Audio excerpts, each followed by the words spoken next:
দেখেন এর ফলে কি হলো, বাংলাদেশের আলোচকেরা নেগোসিয়েটরেরা মারাত্মক চাপে পড়লো, আলোচনা নেগোসিয়েশন আমরা পিছায় পড়লাম, ইন্ডিয়া আবার হ্যান্ড পাইলো। তাহলে বুঝেছেন তো কে কার সুবিধার জন্য এটা পাবলিক করা হয়েছিল, ওই ভালো কোয়াকারের ক্যানাডা পাবলিক করলো।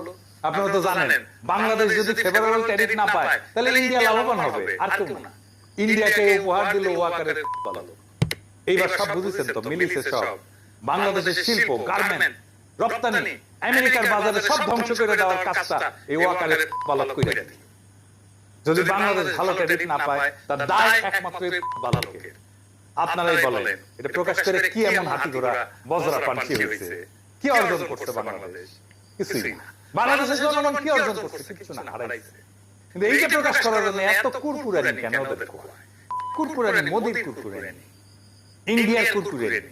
কারণ মোদি কইছে শুধু ওয়াকার নামিও তোমার বালক বানাবো,